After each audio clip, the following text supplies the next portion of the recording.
is the beginning, keeping together is progress, and working together is success. The department grew in academic stature as a result of the hard work put in by its founders, who not only insisted on academic rigor amongst the students, but also instilled the values of hard work, dedication, and critical thinking in them. We have reaped the fruits of labor put in by our founders. I'm delighted to welcome Mrs. Gerda J. Unithan, wife of Professor T.K.N. Unithan, and Professor Maya Unithan, if she has joined, I'm not too sure, daughter of Professor Unithan, today in this webinar. I extend a very warm welcome to Professor K.L. Sharma, sociologist par excellence, and our former Vice Chancellor, University of Rajasthan, and as well as student of the first batch of our department. Thank you, sir, for gracing the webinar as the chairperson.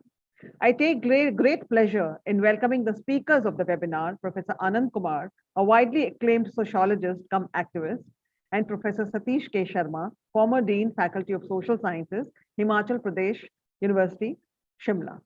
Thank you, Professor Anand Kumar and Professor Satish Sharma, for accepting our invite to share your thoughts on peace and nonviolence, a subject very close to Professor T.K. Unithan's heart.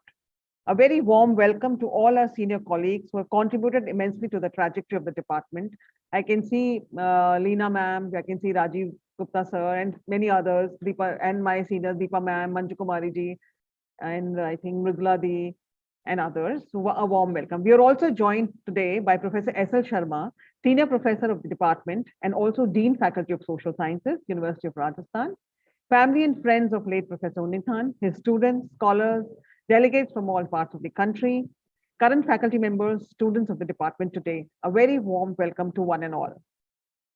May I now call upon Professor S.L. Sharma, Dynamic Professor of our university and Dean Faculty of Social Sciences, University of Rajasthan, to share the academic profile of illustrious Professor Unithan. Thank you, Professor Rashmi. It gives me immense pleasure that Department of Sociology, University of Rajasthan, is organizing national webinar in honor of Professor T.K. Unithan on peace and non-violence, the Diamond Jubilee years of the department. Professor Unithan founded the Department of Sociology on 6th July 1961, and the department celebrates its foundation day every year on 6th July. He was the founder, president of the Rajasthan Sociological Association, RSA, while pursuing his LLB course from Lucknow University in 1947-49, was very much influenced by Mahatma Gandhi, Acharya Narenadev, Dr. V. K. Menon, apart from the contributions of Professor D.N. Majumdar, Radhakal Mukherjee, and D.P. Mukherjee. In 1951-52, he went to Cambridge for a research methodology program, and later on to the Netherlands, where he took a Master of Social Sciences degree at the Institute of Social Studies at Hague. In 1956, he obtained DLitt and PhD in Sociology at the State University of Woolwich, with a thesis later published under the title Gandhi and Free India. As you know, Professor Unithan started his academic journey by joining as a lecturer in the Delhi School of Economics in 1957. Later on, he joined the School of Planning and Architect in 1959 to teach sociology there. In July 1961, he joined the University of Rajasthan as reader and head of the newly established Department of Sociology, along with Professor Yoginder Singh and Professor Inder Dev, joined as a lecturer in the department. Professor Unithan also holds the position of the Vice Chancellor in University of Rajasthan thrice from 1981 to 92, 1981 to 1982, then 82 to 85, and again 93 to 94. Under his able leadership, the Department of Sociology was the first to start field work for its postgraduate students, and also initiated a variety of co-curricular activities to strengthen the discipline. A sociological survey of 3 cities, it's a well-known survey in the state of Rajasthan, namely Jaipur, Ajmer, and Kota, were conducted under his able leadership, and they published in 3 different volumes. As a result of his extensive involvement in Gandhian studies, he was the first director of the University Gandhi Bhavan, known as Center for Gandhian Studies. He also propagated the Gandhian teaching philosophy of Sarvodaya. In 1960s, he was the pioneer of the twinning of Jaipur and Calgary in Canada by way of social networking, and by his efforts, Calgary Eye Hospital was established in Jaipur. His basic writings and books on traditions of non-violence, change without violence, Gandhian social thought, Gandhian social change. In these writings and books, he presented Gandhian ideas on social issues, analysis of the impact of these ideas on Indian society during the post-independence period. He also completed a UNESCO-sponsored project, which was later on published in 2 volumes, Traditions of Non-Violence and Towards a Theory of Non-Violence and Peace, along with Professor Yogendra Singh. In this book on Traditions of Non-Violence, authored with Professor Y. Singh, is an analysis and evaluation of the traditions of non-violence, both in Eastern and Western civilizations. Another very significant book towards the sociology of culture in India, and also Sociology for India, that was published in 1967, edited by the faculty members along with Professor Unithan, Professor Yogendra Singh, Professor Singhi, and Professor Indradev. The book Sociology for India is very even pertinent, significant for us. Basically, it's the outcome of the All India seminar organized by this department from 12th to 17th October 1964 at Mount Abu.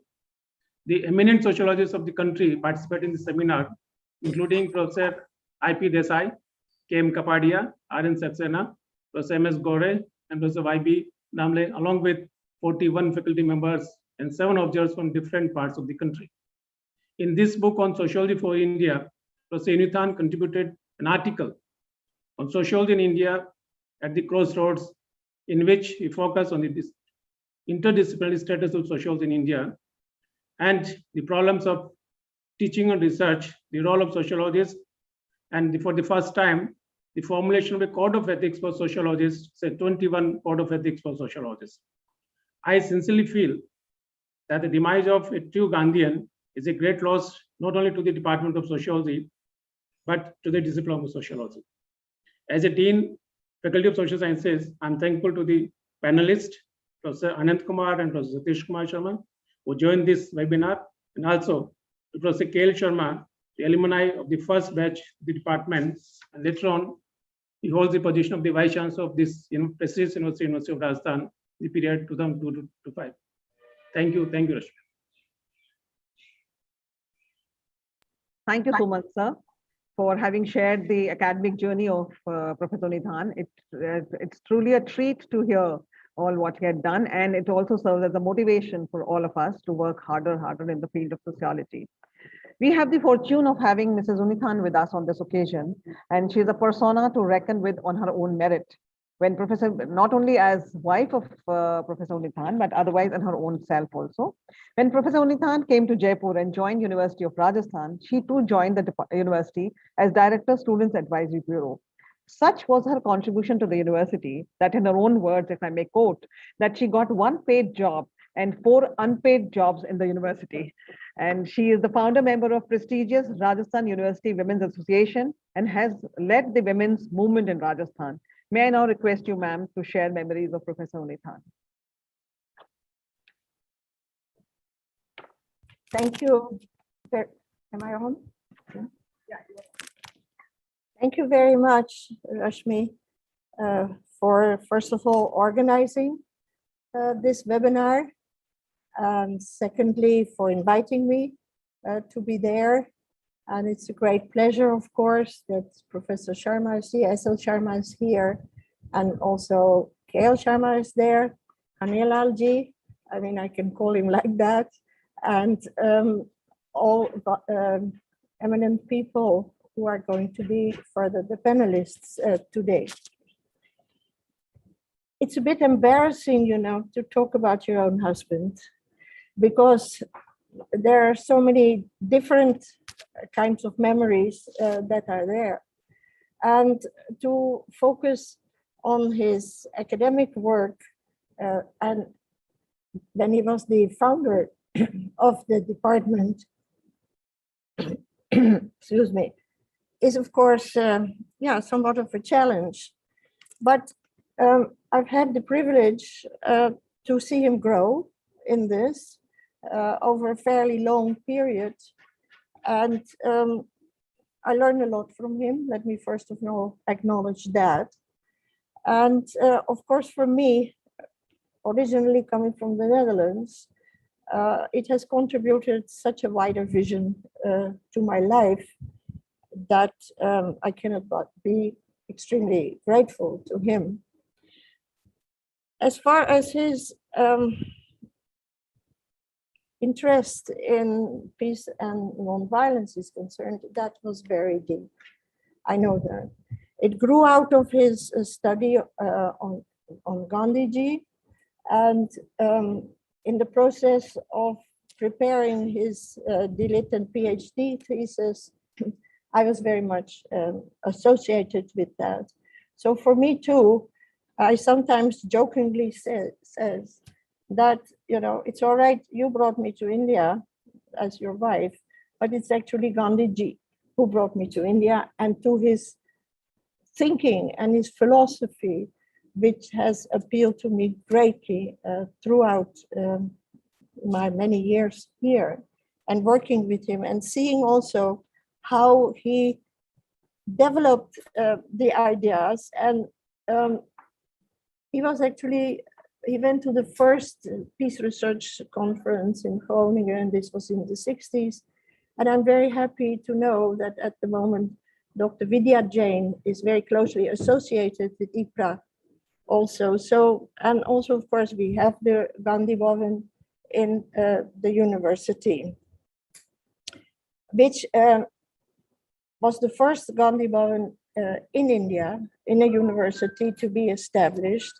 And he was very closely associated with numerous people who are Gandhian scholars or who are Gandhian activists also.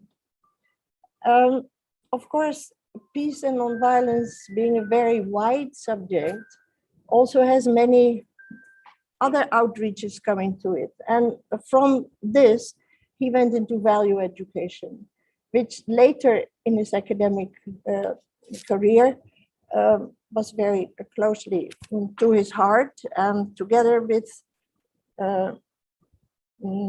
Ahuja, he had this massive UGC project on value education.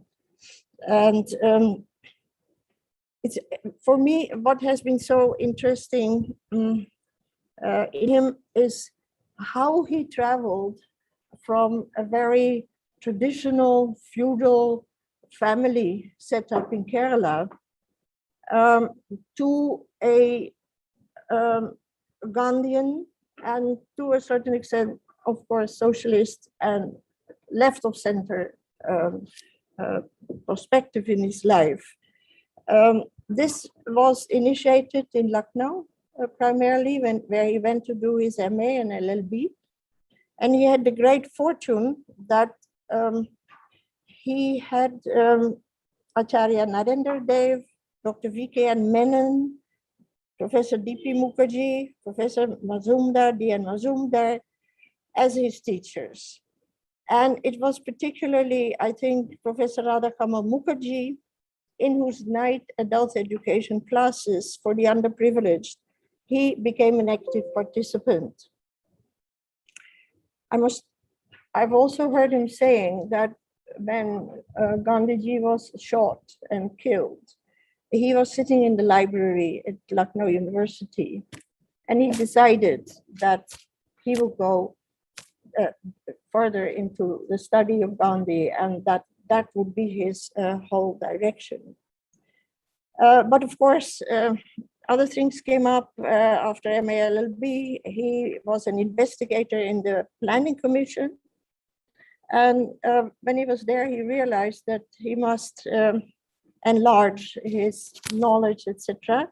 And he had the opportunity to go to Cambridge, where he took a research course for a year for research methodology. And in Cambridge also, he was exposed very closely and had close connections with Professor Maurice Daub, who also is known to be, more on the socialist on the leftist side. In the Netherlands, of course, he had a very good opportunity to have the Professor Jan Tinbergen, the first Nobel laureate in economics, in econometrics particularly. But Dr. Unitana was always scared of mathematics and statistics, which he was not too good at. So it became finally sociology, and he left economics, although the first 2 years in the Delhi School of Economics, when there was no sociology, he taught economic administration. But there also with Professor Gore from the School of Social Work, they set up the Delhi Sociological Association, so to further the subject. So I can say that social commitments were very close to his heart, and the foundations were thus led at that time for a modern educated person, but with deep moorings in the Indian psyche, definitely. He always preferred to wear khadi, as some of you might remember, but he was equally at home, in a suit with tie. And so he was a very eclectic person also, very eclectic person, I must say. And he was open, I think, although I find the image he has here in sociology department is one of a very strict, perhaps a bit of an authoritarian person, but actually he was not. What he told me, and that was actually a point of dispute between us, because he told me that you must trust a person in your heart, but that person should become trustworthy. While my approach in life is that I will trust everyone, and then hopefully everybody is trustworthy. So that was a point of, so probably here in the department, he was, he had a more stricter approach. He's known here as a disciplinarian and all that. In a way, he was at home also, but there were always possibilities for discussion, and of course, we had the great privilege of receiving a number of outstanding sociologists at home. And I must also remember that at the time when the university was growing in the second 5-year plan, the growth was in a great spurt. I mean, both as far as faculty was concerned, opening of new departments, buildings, etc. But the very interesting thing at that time was that it was extremely cosmopolitan. I mean, we had faculty, honestly, from all over India. We had people from Kashmir, we had people from Assam, we had South Indian, lots of South Indians were here, Professor Ramaswamy, Professor Subramaniam, and of course, Professor Lokanathan, and also from abroad, all the 3 language departments were headed by people from Russia, from Germany, and from France. And besides that, there were faculty members from America, there were people coming in on projects from Canada, etc. So the whole atmosphere was very open and very nice. And we certainly enjoyed that. And he too, really, because of his own background, having studied in England and well as in the Netherlands, this was very, very, very obvious. Peace and nonviolence, as I said, had his great attention. And also, I must say that he never limited his interest narrowly in even in the university, although when he was vice chancellor, of course, it was all university and everything. But he also was able to extend, because he told me before we got married that there are three things we're going to do. We're going to look after a family. We are going to look after our profession, but we will also contribute to the environment in which we live. And I think that he did quite extensively, from combining Jaipur with Calgary, out of which this Calgary Eye Hospital has grown, and many other activities were there. But also, yeah, human ecology had his major interest, had a great interest for him. So he extended his vision, he extended his knowledge into related but slightly different subjects. How he taught and how he guided research, I've never sat in his class, so I cannot say it. Of course, he had a difficulty with Hindi, but in the very beginning, it was all English here anyhow. But he had some difficulty there, I know. But he was also clever enough to write his speeches outside the classrooms, his speeches in English. And he got somebody to translate it for him and sit with him, but then he would write it in Malayalam. So, you know, he could really give a good speech, sounding Hindi, but basically written in Malayalam. These were more the popular aspects. Great pleasure, of course, that you are remembering him. And for me too, naturally, I mean, he has not been here now for more than 4 years. So yeah, of course, I remember him every day. It cannot be otherwise. So thank you very much for your contribution to this day, and yeah, all good wishes to you individually in your own subjects, in your own families. God bless. Thank you, Rashmi. Thank you so much, ma'am, for giving us, a very graphic description of the life of Professor Unithan. And when you talked about the authoritarianism, I'm reminded of the day when the day I was assigned my MA dissertation under him, and then I had to seek time to him, and then it was a long drawn process. So I do remember his strictness in the department. We are also, thank you so much. We are also joined by Professor Maya Unithan, daughter of Professor T.K. Unithan, a social and medical anthropologist and director of the Sussex Center for Cultural Studies of Reproduction, Technologies and Health. She received a PhD in social anthropology from the University of Cambridge. I call upon you, Professor Maya, to say a few words on this occasion. Thank you, Rashmi ji, and hello to everyone. It's 7:30 in the morning here in England, and I'm very happy to get up this morning and have this wonderful, event. I'm very honored to be here. Thank you for giving me a few minutes in this august kind of gathering.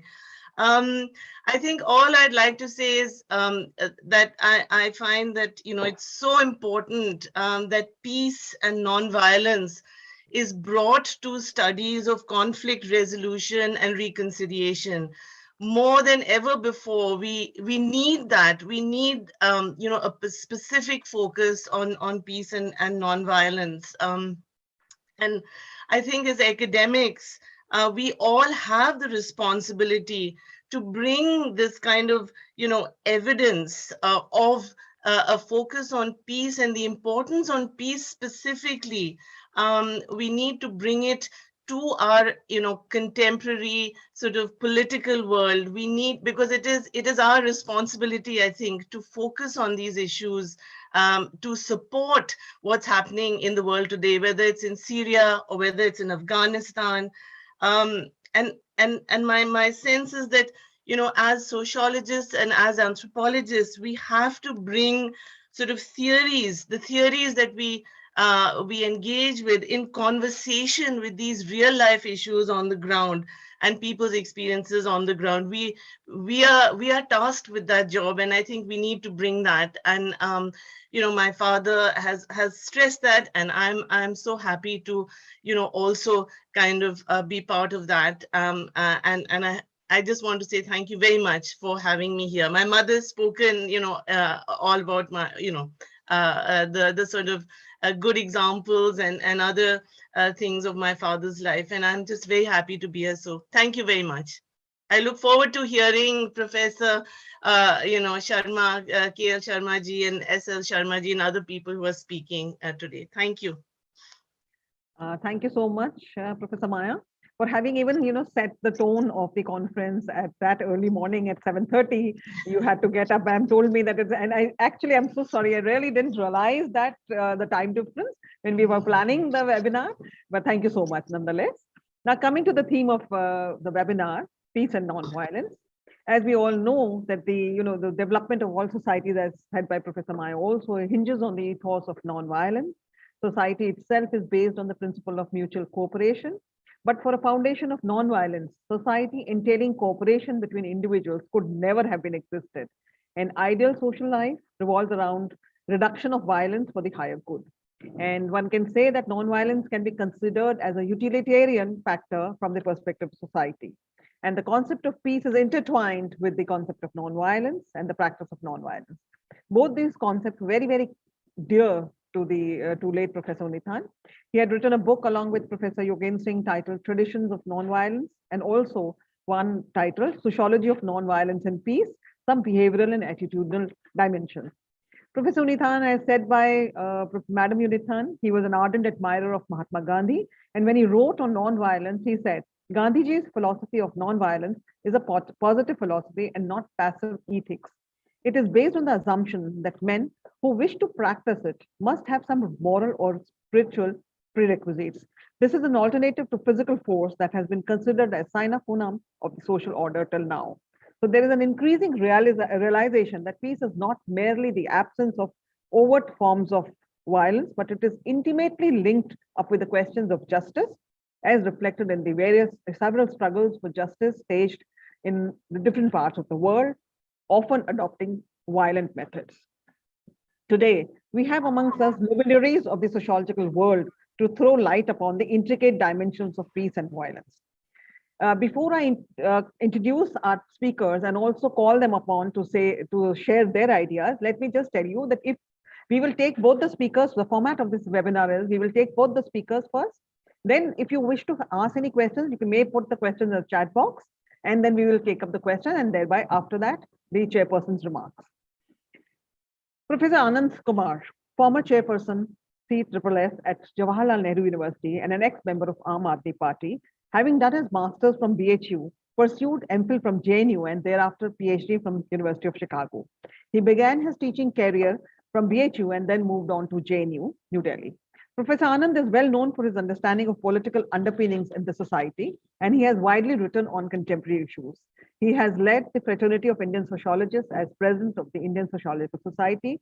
He's a wonderful orator, and I think the audience in Jaipur is always ready to listen to him, because I've been the good fortune of having him over in many of my conferences organized, and it's always a treat to listen to him. May I call upon you, sir, to say a few words, to say your observations. Yeah. Thank you, Professor Rashmi ji, for these kind words. It's a great honor and privilege to be invited to join all of you in remembering one of the towering figures of Indian sociology, Professor T.K. Unithan. Madam Garda Unithan, my teacher and chairperson of this gathering, Professor K.L. Sharma, my dear friend, Professor Satish Sharma, another dear friend, Sr. Sharma ji, Rashmi ji, and Maya Unithan ji, and other friends. Many of you, particularly who graduated from Jaipur University, may be having very fond memories of this great scholar, public intellectual, and a concerned citizen, Professor Unithan. I also had the privilege of meeting him during one of these seminars at Jaipur, and I was invited by him to have a cup of coffee and share some of his concerns. And when I met him, as Madam Garda said, He, in the beginning, looked like a very firm, tough, and no-nonsense person. But the moment we started walking towards Gandhi and Sarvodaya and the problems of India, it looked like a fellow traveler talking to another. His work was introduced to us during my days at JNU in 1970s. Whenever we raised our concern about decolonizing Indian sociology or exploring the profiles of Indian society and culture beyond the Western paradigms, my teacher and a great master in his own right, Professor Yogen Singh, will say, "Oh, we have tried it at Jaipur. Look at some of these volumes edited by Professor Unithan, and maybe you will find some way out." But those were the days of protest movements, and we were more fascinated by politics of protest than purposive understanding of peace and nonviolence, as was the most important contribution of Mahatma Gandhi, and then the generation influenced by him, like the one represented by Professor Unithan. I'm also privileged to know Acharya Narendra Dev and Prakash Narayan, some of the people who inspired Professor Unithan to go in this journey of searching for roots of non-violence in the Indian tradition, particularly Buddhist tradition, Jain tradition, and Bhakti tradition. When I was asked by Professor Rashmi ji to share my understanding about peace and non-violence, in memory of Professor Unithan, it was an easy invitation because, as you all know, exploring the profile of non-violence and peace is a complex task. Peace and non-violence are two essentials for togetherness of society. Society is in search of peace non-violently. That is the difference between the ancient jungle life and today's social life. But since time immemorial, violence has been taken as effective because violence has been the article of faith in dealing with conflict situations within the family, between communities, and of course, between nations. People who have expertise in violent ways are given glamorous titles of leaders, masters, and whatnot. Non-violence, on the other hand, is a perennial stream of hope and compassion and understanding and conciliation. And that stream is there in every civilization, every society, every religion. But then is not given significance, particularly with the quest of modernity, where we emphasize individual success, where we minimize collectivity, community. The idea of violence becomes more appealing. The symbolic significance of these gains, the glamorous, they all make validity of violence. And so, right from the days of Gandhi, it has been a very difficult task to cultivate non-violence and promote peaceful existence. Gandhi himself was victim of violence and he was assassinated by someone in the name of religion, in the name of nation. Therefore, I thought that I will take the cue from Professor Unithan's way of living rather than way of his academics, and I'll certainly make my own small contribution in the memory of this great scholar, because in sociology of India also, and sociology of the world, idea of non-violence and peace have been on the margin. Peace movement in America was considered as a rebellion, and anti-war groups, friends of the enemy nations, because they are speaking against war. They are cultivating, promoting togetherness. Once in a while, of course, when a Martin Luther King or a Nelson Mandela or the Dalai Lama is celebrated, honored by things like Nobel Peace Prize, we say, oh, it is also a possibility, is also a reality. Today, I propose to engage all of you for minutes in a 5-part presentation, the tribute of this great scholar, Sociology of Nonviolence, Professor T.K. Unithan. First of all, let us recognize that scholars of peace and practitioners of peace have told us that peace is constructed on a tripod. It has got 3 pillars. Without any one of these 3 pillars, the idea of peace becomes shaky, unsustainable. And these 3 pillars are justice, ethics, and non-violence. Peace without justice is peace of graveyard. Peace without non-violence is peace under the domination of the dominant. Peace without ethics is opportunism, pragmatism, utilitarianism. So togetherness of justice, ethics, and non-violence, which define the essence of the life journey of all the peacemakers, including Gandhi, is something which we have to recognize. Now, all the 3 pillars are difficult to sustain. Ethical is a great challenge individually, and of course, it's the most biggest challenge collectively. To be non-violent, very hard. Yes, I want others to be non-violent towards me, but when it comes to my scoring points, I would like to use violence as frequently as possible. And to be just is a global scarcity.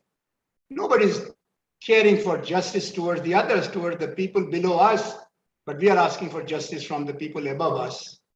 So togetherness of justice, ethics, and non-violence becomes going for an impossible possibility. But that's how societies are improved. That's how nations are created. That's how darkness is removed. Let me start with the idea of peace. Peace has been given many meanings. Most popular meaning has been absence of war. But there are others also who have contributed to the enlargement of the concept of peace, like Albert Einstein, Martin Luther King, Mohandas Karamchand Gandhi, where they said justice is the essence of peace.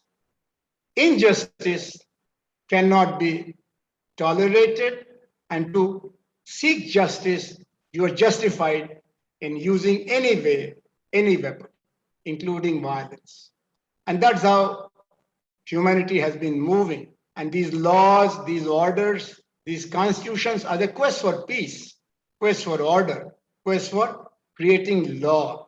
Human beings are also defined as law-making animals. And this idea of law is organic component of peace. You may say that peace is mother of law or law is mother of peace. Either way, it looks like some kind of intertwining which has to be recognized.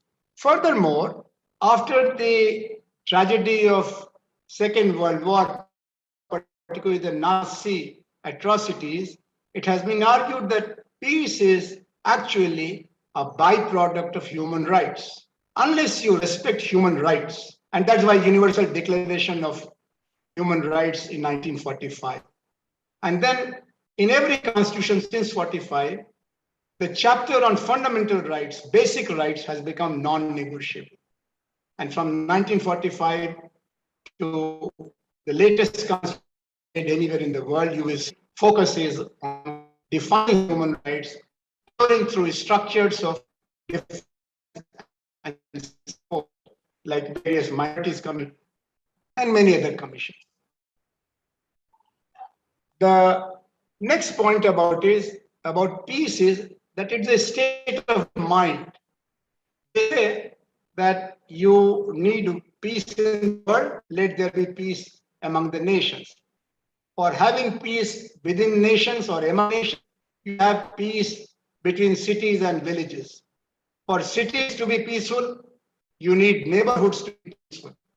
It is well defined in American situation that neighborhoods are totally no, they are called ghettos around University of Columbia or in Paris, Gare du Nord, many parts of the world are known to be violent places. So neighborhoods have to be peaceful. And for neighborhoods to be peaceful, there has to be peace in home between men and women, between parents and children. And for homes to be home of peace,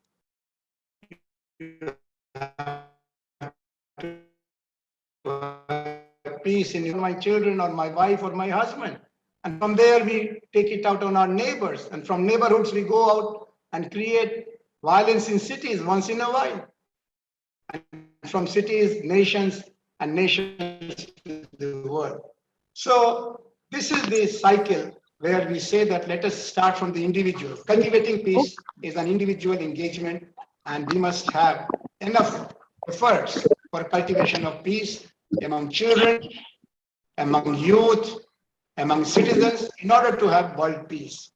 So you become the starting point, I become the starting point. And that's what Gandhian argument was, that first you cultivate 11 vows, including truth and non-violence in your own personal conduct. And then you become a lamp, not only for others, but also for yourself. Next point is about the dynamics of violence and dynamics of peace. Here we have a situation where we do need to know that there are intergroup situations of conflict and violence, interracial. We recently had the problem of Black Lives Matter in America, and international, of course. Here we need institutions of peace protection, peace promotion. United Nations was one such gathering, but it has started failing. It is effective for small nations, but it doesn't make sense when it comes to nations with big.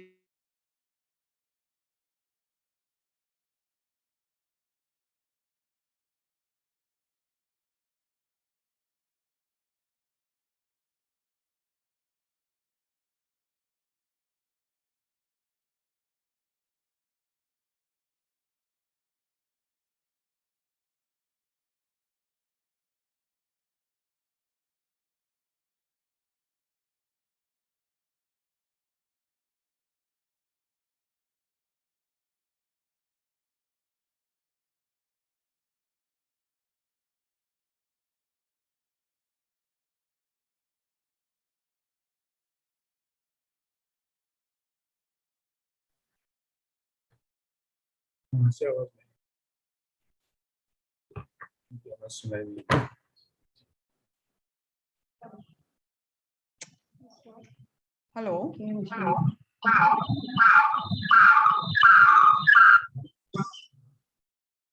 Can you put me back on the Zoom, please? Am I audible? Can you just help me? You know, I'm completely on. I think we've. But ma'am, Professor Anand's voice is not there. Actually, we had a power cut at the university, but we are. I'm completely on. So please come back. Yeah. नहीं उसमें तो होगा नहीं ना light नहीं But internet is not. है internet is not there तुम उसको बात करो Rajesh. The message. This is the message when. I think Yes, ma'am. You want to say something? I mean. am I audible? Yes, ma'am. Okay, I think Professor Anand sir got disconnected probably. So I will just give him a call in case he's connecting again, and then we'll begin again. Yeah. Yes, ma'am. There is a message from our audience that power cut is also a tool of violence. Sometimes when we are talking about. That is true. We have to be passionate sometimes. So that is the message Professor Unnithan probably is sending from the entire seminar. So let us hope for the best.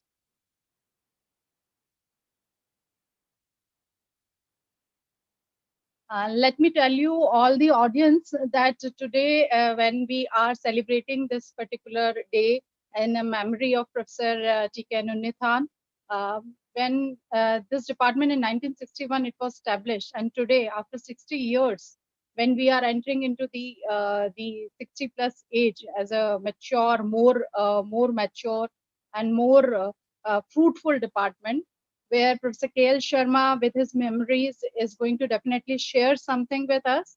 And Professor S.L. Sharma, who has told us about his contribution. We are celebrating this Diamond Jubilee year in the Department of Sociology, where the School of Thought of Jaipur, the Sociological School of Thought, we are celebrating, and we are going to publish a journal in special reference to the contribution of to the sociology by the sociologists from Department of Sociology, University of Rajasthan.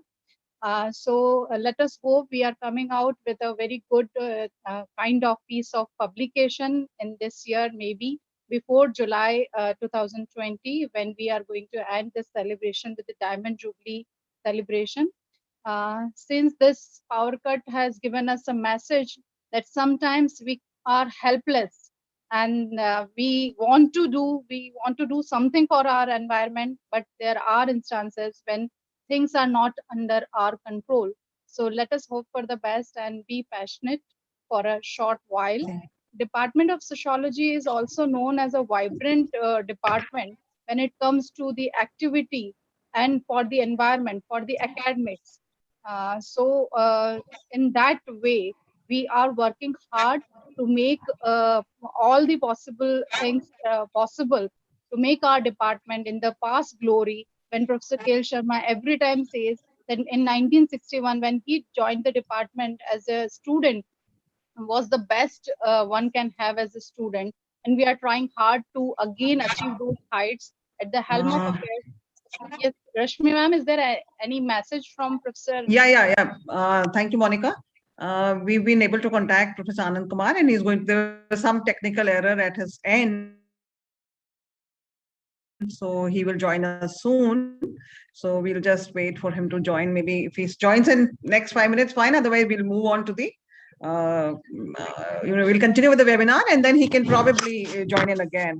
It always happens that you have to be, especially when you're doing things online, you have to be very well prepared. So now there's a power cut at the university also, but anyway, we've joined from our mobiles and the other things, so I don't think there should be an issue. And I think if it's taking, wait. No, Professor Anand has not been able to join so far. So maybe so that we don't waste time of others who have been here. So maybe we could just continue and can I request Professor Satish Sharma, sir? Would you be willing to take on, and then we'll take Professor Anand Kumar again. And so let me introduce Professor Satish Sharma to the audience. Professor Satish Sharma, formerly Professor of Sociology, Chair and Dean Faculty of Social Sciences, Director, Canadian University of Himachal Pradesh, Shimla, Canadian Studies Development Program Director, Director, Institute of Tribal Studies and Population Research Center at Himachal University, Shimla, is now working as Director General Administration, Cordia Group of Institutes, Punjab. He has published 4 books, edited 7 volumes, and written more than 50 papers in books and journals. He has also worked as fellow at the Indian Institute of Advanced Studies, Shimla. At the outset, I would like to thank you, Professor Satish Sharma, for accepting our invitation. And may I now request you for your address.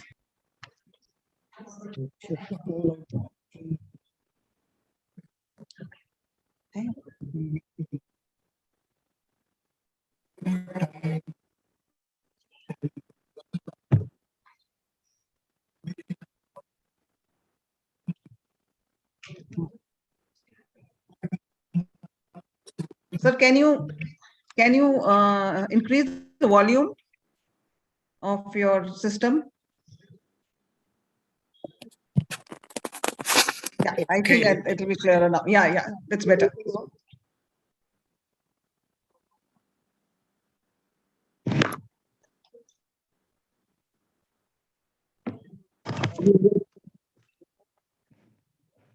You're still not audible, sir.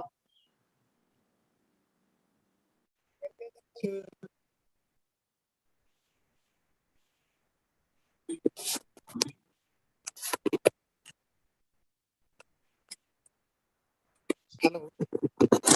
Is it audible now? Little bit, but very. Can you use earphones if you have them available? No, I'm already using my phone. Okay. Are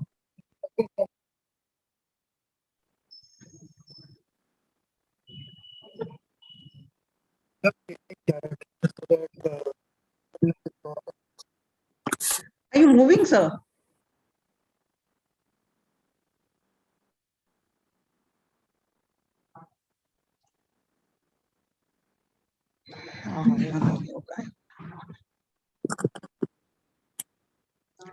Professor Satish Sharma? Yes. Yes. Yes, yes, please. Okay. So first of all, I would like. I think, sir, you're moving a lot. I mean, can you put the system on stationary? So Yeah, if you're moving, yeah, it's better now. Adjusting the direction, so that Yeah, I'm now it's able okay. to. Yeah. Now it's So fine. it will take me a minute, if you allow that.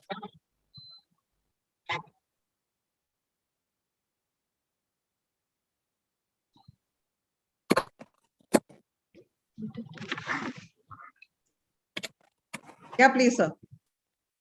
Is it okay now? Yeah, it is okay. So, first of all, I would like to thank you for inviting me to this webinar. Although I never had any personal interaction with Professor Khan, but having been a student in Punjab University, Chandigarh, in the Department of Sociology, Professor Khan was quite friendly with Professor D'Souza, and therefore he visited our department there, and therefore had some, glimpses of him. But then, talking about the person, I would say a legendary in terms of, having developed and founded a department is something very difficult. But after listening to Professor Anand Kumar, my task has been made little easy. And I refer to the basic theme of this webinar, that's peace and non-violence. Now, first of all, let me also pay my regards to Professor K.L. Sharma. And so when we refer to this very theme of the seminar, peace and non-violence, I think it remains as significant as it used to be in the times Mahatma Gandhi lived. He experienced the kind of problems which the world at large was facing. So therefore, then, when I look at Professor Unitham's work, particularly his work on Gandhian studies. Recording in progress.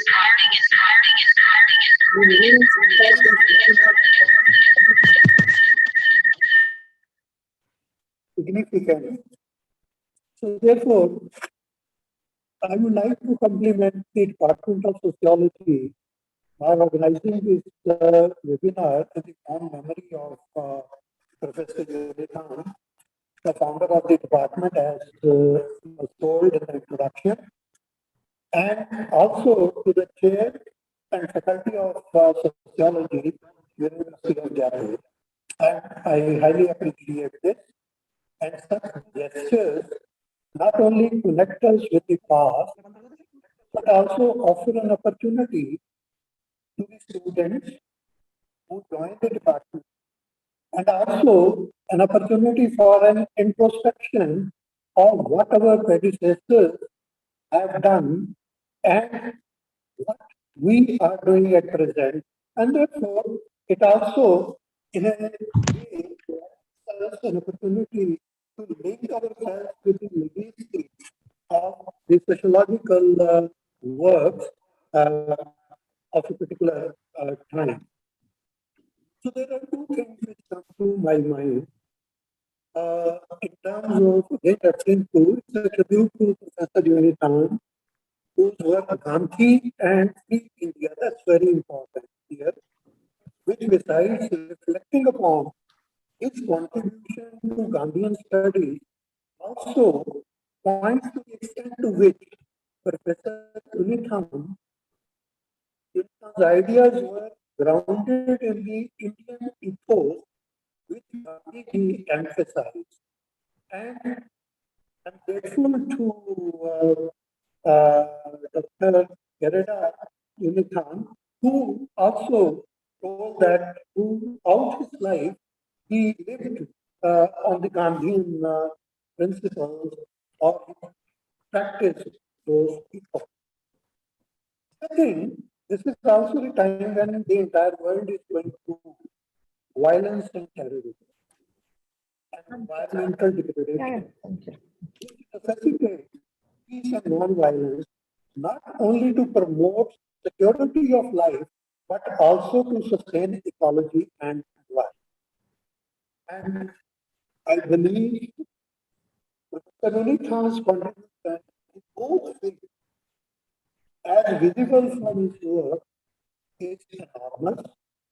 That too at a time when very little was being done in the area of sustainability of environment or sustainable development.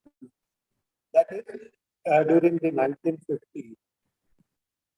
So therefore, both peace and non-violence and the issues in sustainable ecology and environment are linked to the political power and economic development world over. Why do I say so? Because of the fact that despite having a lot of emphasis being laid on the ecology, lot of emphasis on ecological balance, lot of emphasis on peace and promotion of peace. We have international agencies like United Nations. Then there are large number of facts which were there, which also went in favor of maintaining peace and practicing non-violence. But still, we do not have peace and non-violence, and it is because of the fact that there is something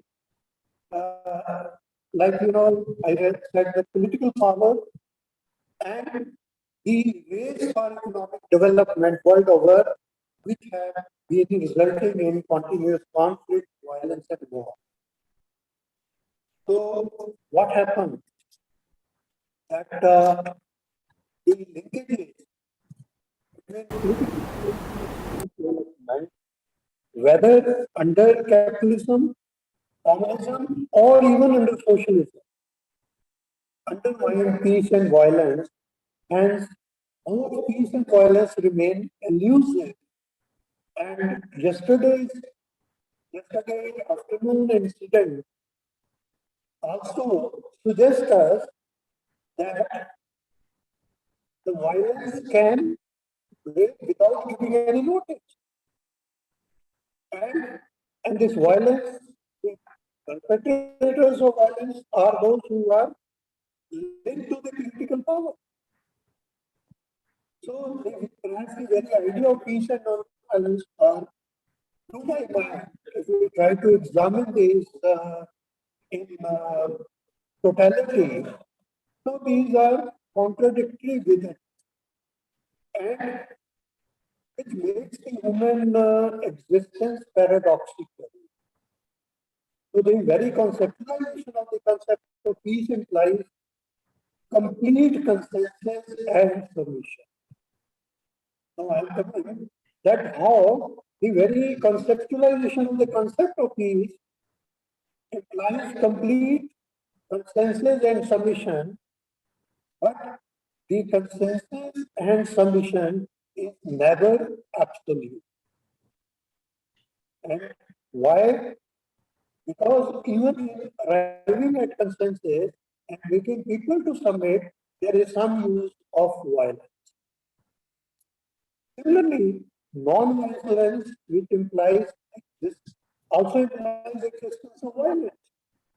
And therefore, as a strategy, non-violence implies resistance to violence. But this resistance itself can be violent under certain situations.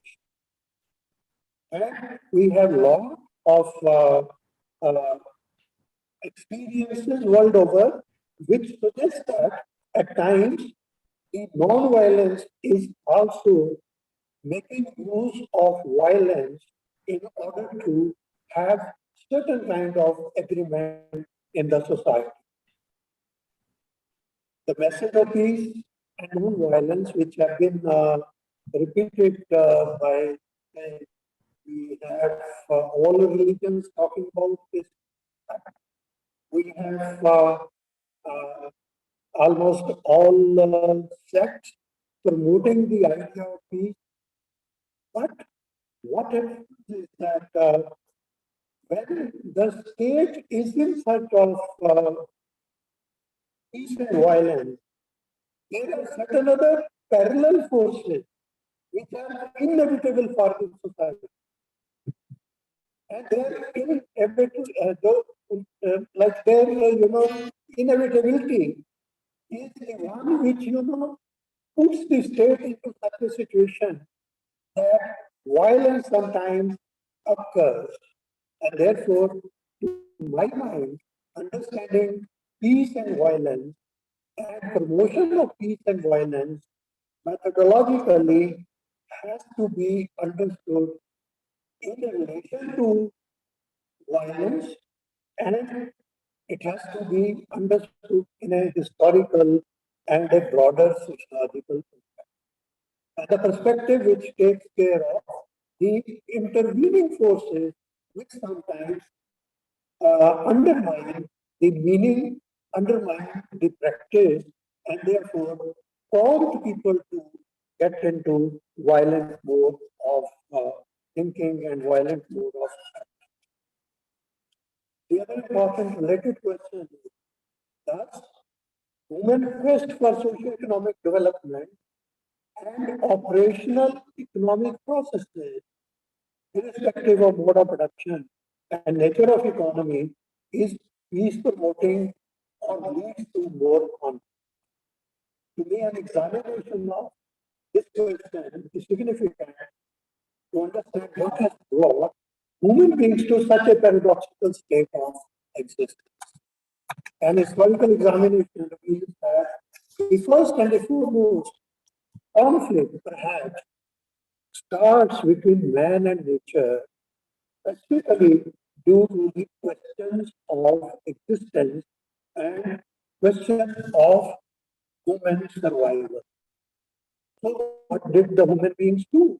It's very crucial on account of two acts. First, in search of food, human beings developed tools of destruction and construction.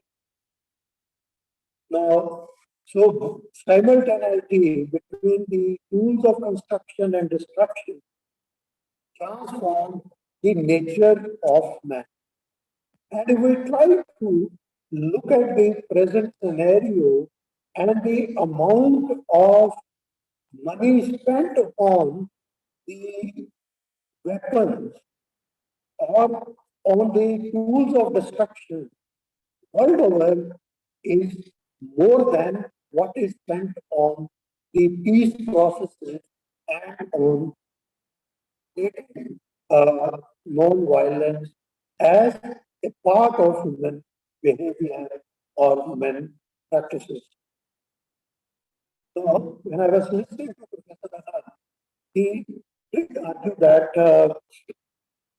certainly there is a need to promote this idea of peace, promote through teaching, through education. And so, how can we do that when we have been socialized when the societies are moving towards the path of destruction. And today, if we look into the international relations, that what are, for example, look at what happened in Afghanistan recently, and how after the Afghanistan violent takeover, how different countries are now aligning. And therefore, the entire scenario of international relations is undergoing a change.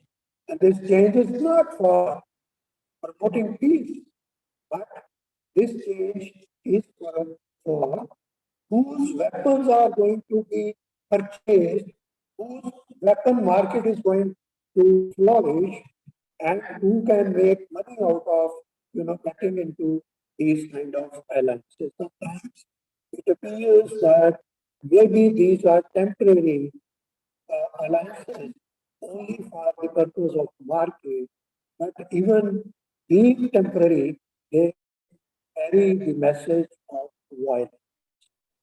That's what I believe. So, so if we go back again to the very act of, for example, from a nomadic life to a life of settlement. Now, when the very act of formation of state came out, now the formation of state would not be possible without submission. And the submission, as I have already said, having never been absolute, and of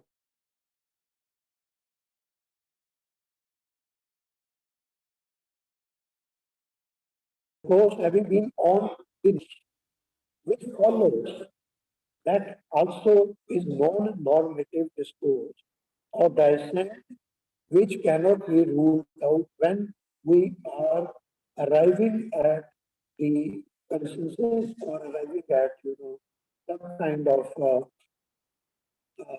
the formation of the act of formation of the state as well. So, in order to understand it more deeply, we need to go into the history of how from a savage life to this a civilized kind of life human beings have been coming through. But at the same time, we also need to look into that how in this very process, when the question of democratization of the state started, now that started with the development of capitalism. And that very act, democracy, when linked to capitalism, this meant that free market and therefore the growth, free thinking, free will of the people, and which in fact goes against the very consensus on the basis of which the state was formed. So therefore, what happens in this entire analysis is somewhere the human beings they lose the balancing act, and once this balancing act is missed, and it is not attended to in the contemporary time, as is also visible from the theory of cultural land, and how the material advancement takes over the cultural advancement. So the imbalances have been increasing and therefore disturbing bad nature, peace and harmony in the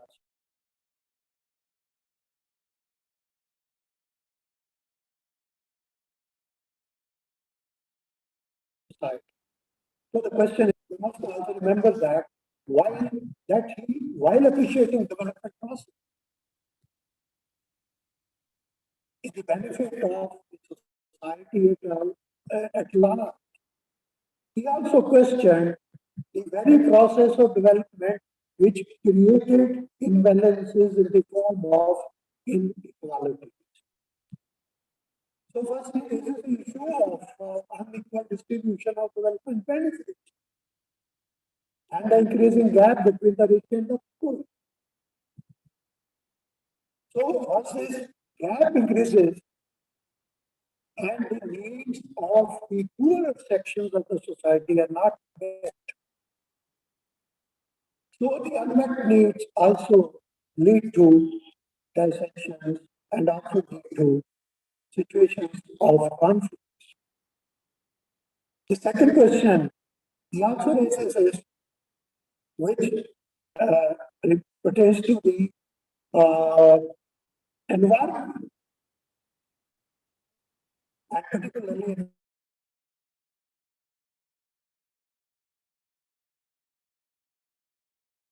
environmental pollution of development, whether it is industrialization, urbanization, because for both industrialization and urbanization,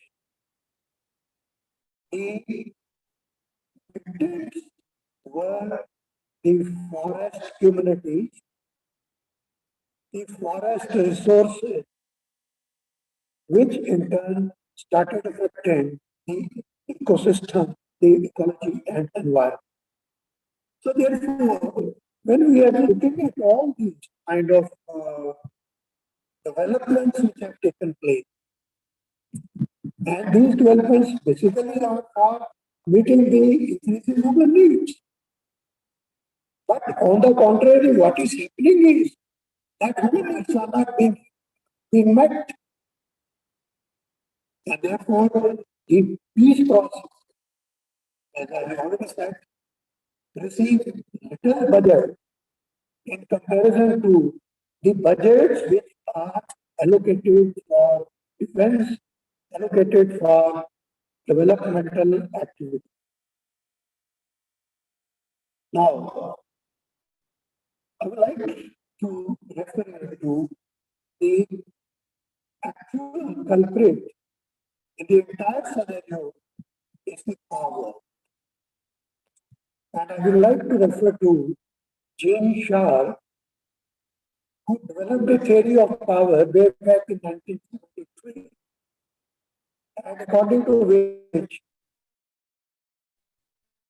the society is divided into the ruler and the subjects. The rulers grant of the subjects, and therefore take the subjects for granted, and then they act according to what their allies or their support system demand. And who constitutes the support system of the ruling class or rulers in a democratic state? That is the bureaucracy, the police, military, the legal institutions, economic, social houses, corporate houses, intelligentsia in the state institution. So the chief executive of the state, the non-institutional structures and instruments and enact laws. The question of law that emerges in the process is who benefits and who loses from the legal enactment. It is through the use of power vested in the state under the laws that the state carries forward its development agenda, the process of which the use of force by the state cannot be ruled out. Therefore, James Shaw further states that the very process of withdrawal of consent by the consenting party, now that happens when the subjects start challenging the state, and the subjects start protesting against the state. And this happens because of the increasing conflicts of interest, and therefore the violence is never ruled out, and violence can happen in process when we are talking about peace and non-violence in the society.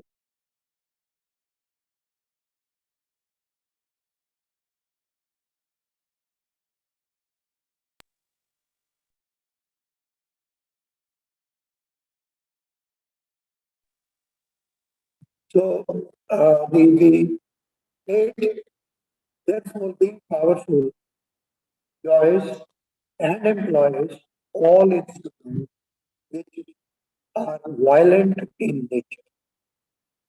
Now, why do we start thinking about why did Gandhiji think of peace? He thought of peace because he had seen results of World War One and Two. And in the World War One, as many as 1 crore 65 million people all over the world lost life.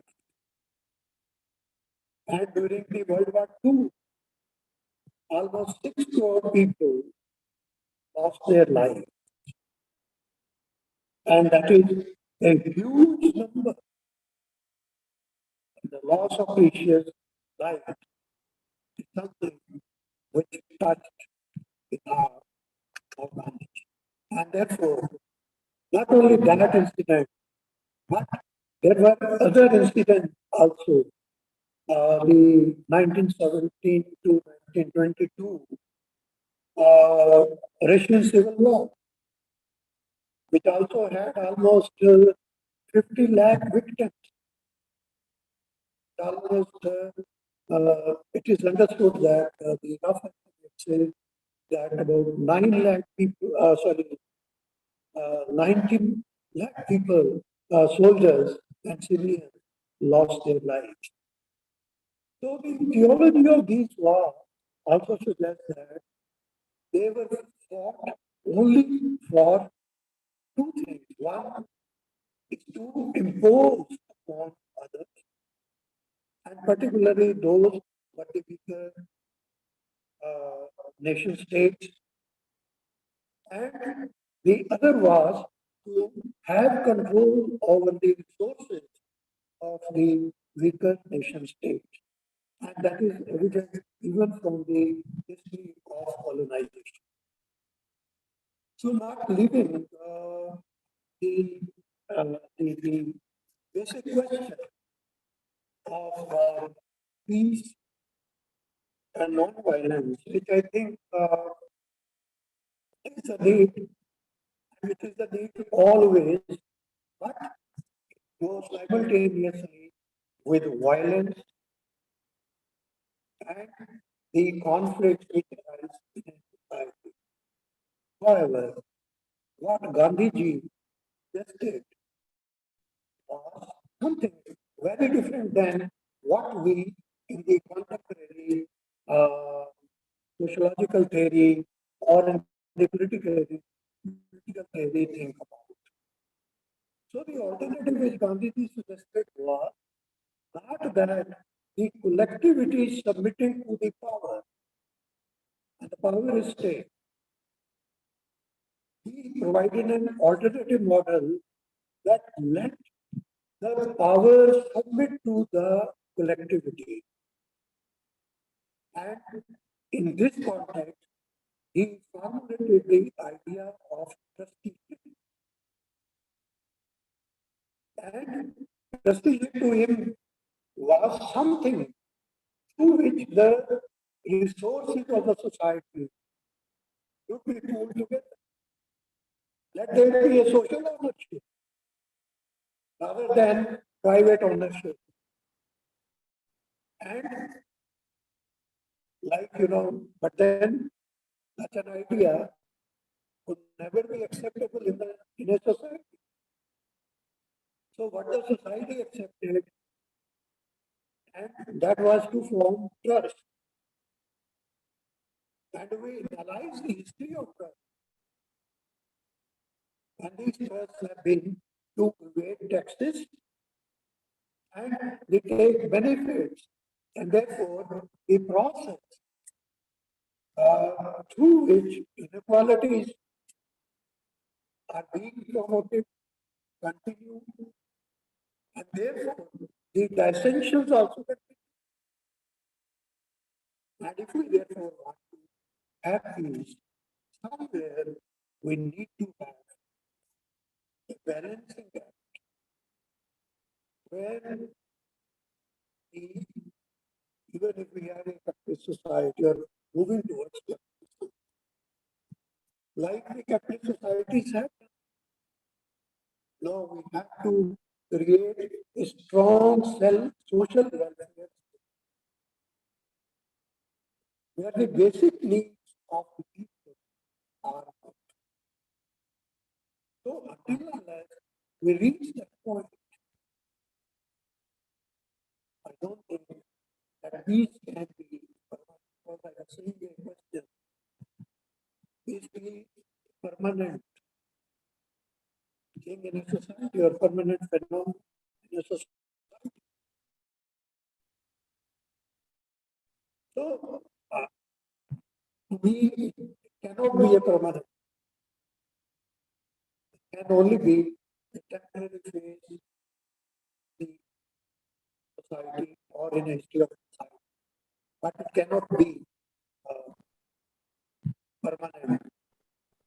So I would like to stop here, and if there are certain questions, then we can take up. I would also like to hear. Thank you, sir. Professor. Thank you so much, sir, for sharing your thoughts on the issues and putting it across in a very methodical and erudite manner. And I apologize for the technical glitches that we had. We had a power cut at the university, and at the same time, Professor Anand Kumar also had some technical glitches. But anyway, he is back with us, and may I request you, sir, to continue again. Professor Anand Kumar.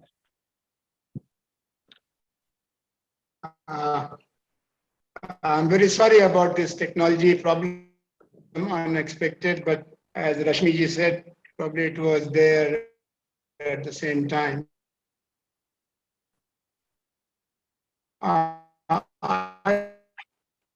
Facing any issue, maybe you could switch off your video, then the audio would be very clear.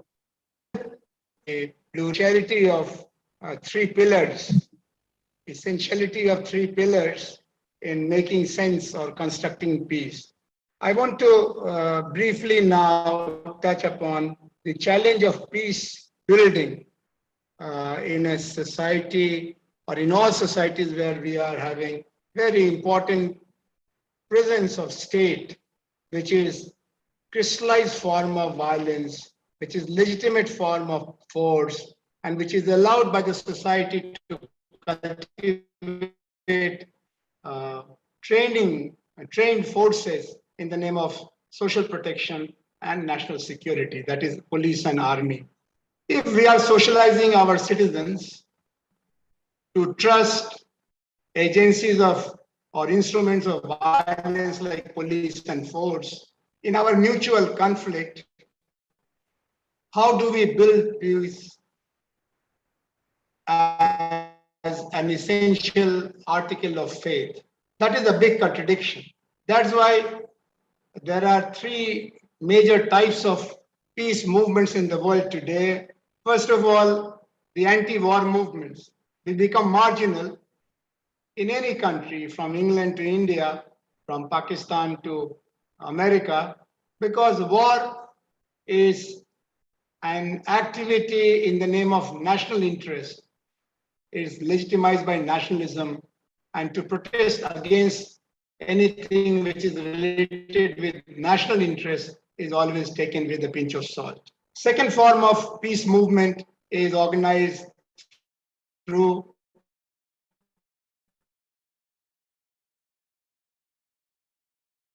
community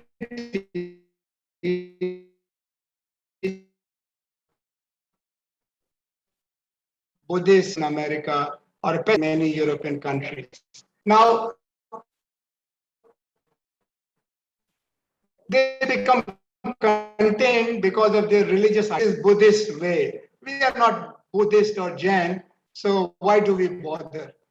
Islam was suggested to be religion of peace by Gandhi ji, but there is now new image of Islam through Taliban and many others. There is new anger in the name of Hindus. गर्व से कहो हम हिंदू हैं, दूध मांगो खीर देंगे, कश्मीर मांगो चीर देंगे. Checking neighbor's kitchen whether they are cooking right kind of food, and if they are not, then we have right to kill them. So Hindu violence, Muslim violence, Christians are fighting for years now in Ireland, Northern Ireland, between the British and the Irish people. So legitimacy of violence in the name of religion, and at the same time, some religious traditions which are promoting non-violence and peace. And third is cultivating peace as a personal attribute, peace of mind. You pay few thousand rupees per hour for sessions to learn how to be at peace with yourself, how to breathe properly, how to get rid of your inner tensions, your anger, living in harmony with yourself. And this yoga and meditation and all other things are cultivated at the upper layers of society, a very elite-oriented engagement, because hungry people are supposed to get angry also. Now, I come to the last international treaties. We have international pacts, and we have also forces which are basically violent, but they are used to maintain peace, like police and army.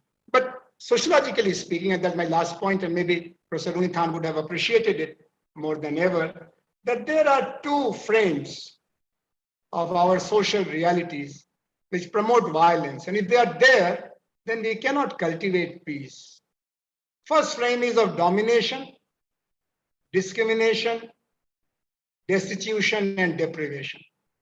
If there is a situation, a social system which promotes domination, discrimination, destitution, and deprivation, it will be unable to create a society with peace and non-violence. It was said by Gandhi ji that if this kind of destitution is there, this kind of deprivation is there, and the rich do not voluntarily share their blessings with the less fortunate ones, the system will be blown into pieces. This was written by Gandhi ji in 1946.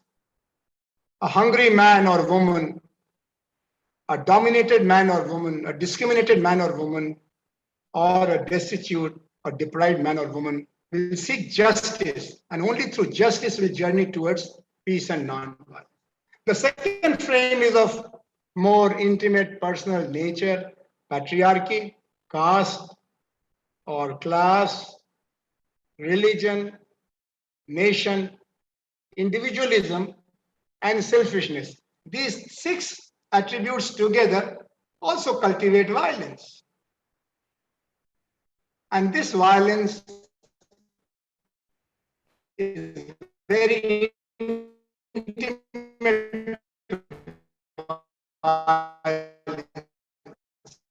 when the people professionally become violent.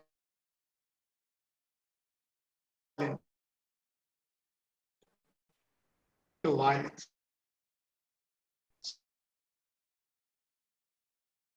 Foundation, we have to build further about sociology of peace building and sociology of non-violence. And for that, we have to pay more attention to sociology of conflict and sociology of violence. I conclude by paying my tribute to a scholar like Professor Unithan, who had such a courage of conviction Because when he was cultivating sociology of India, sociology of peace, sociology of Gandhi, it was totally unfashionable. It was return of Marx and Naxalism and many other tendencies. But Professor Unithan was a man with courage of conviction, and he knew that violence is a journey from light to darkness for a society like India, which has just become free after 200 years of freedom struggle. So he knew that our future is tied with our capacity to promote peace and non-violence.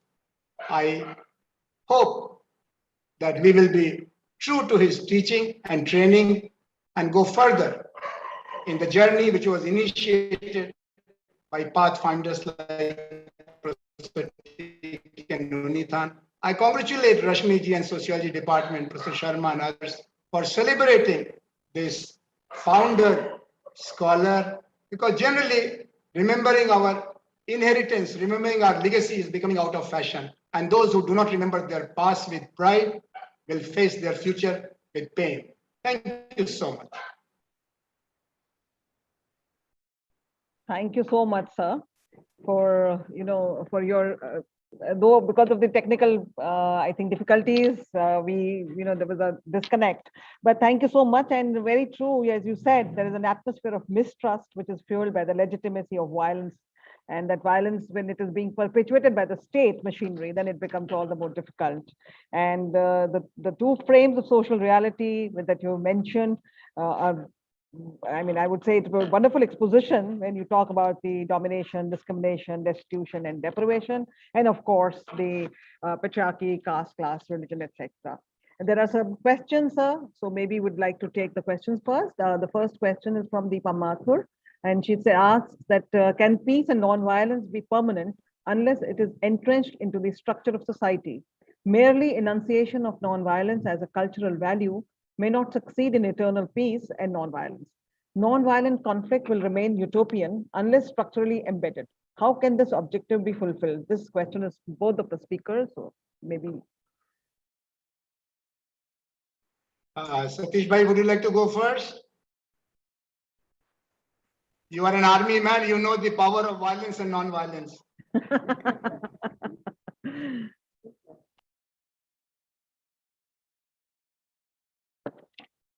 I think Professor Satish Sharma, you are muted. You'll have to unmute yourself to answer if you wish to answer. So maybe, sir, you could take it. Yeah, I think he's unmuted now. So, as I said earlier, that peace and non-violence cannot be permanent feature of a society. It's an ideal.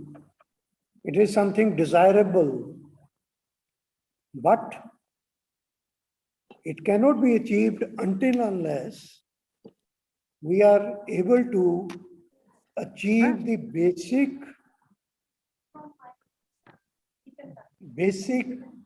need fulfillment for each and every member of the society.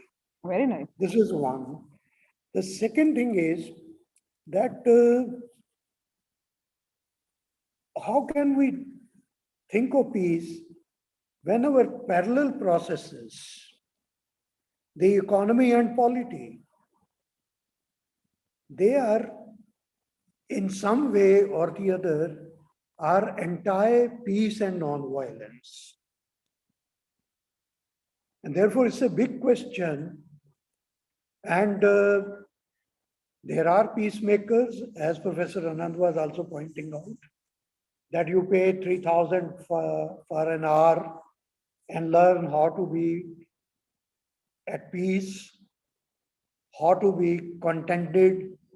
But the way the societies are moving, the peace and non-violence cannot be permanent feature. That's what I think. And I cannot think of an alternative which will say, yes, there is a peace, there is non-violence. By and large, one would say there is peace, there is non-violence in the society, but the incidence of violence on every day reported in newspapers, electronic media, they make peace and violence elusive. So therefore, until unless we bring about some change in the economic processes. So that's what I think. So. Anand, sir.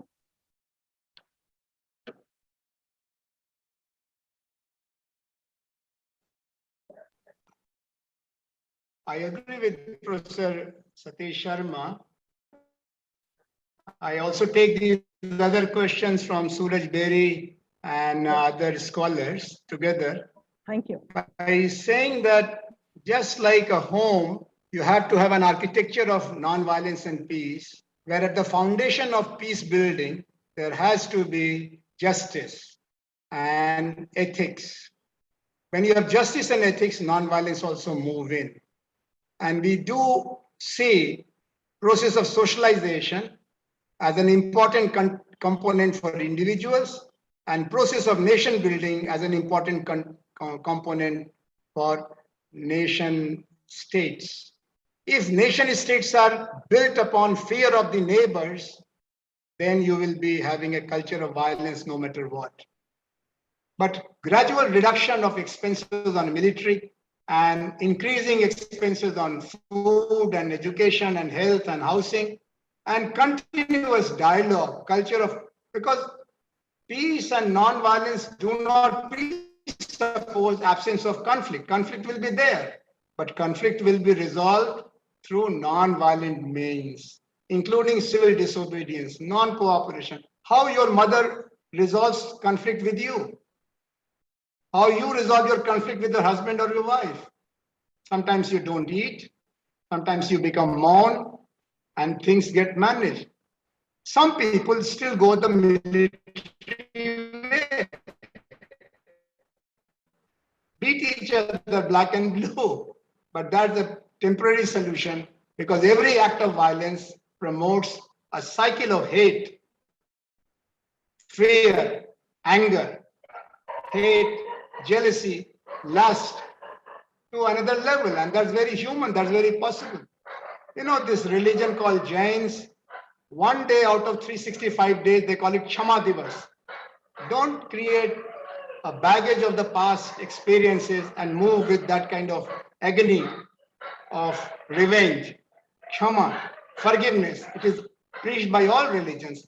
So these are things which have to be cultivated in our socialization, in our education at one level, at another level in the architecture of our nation building agenda. But finally, in making of our own society, we have to be proactive to eradicate roots of injustice. We have to promote ways of ethical living.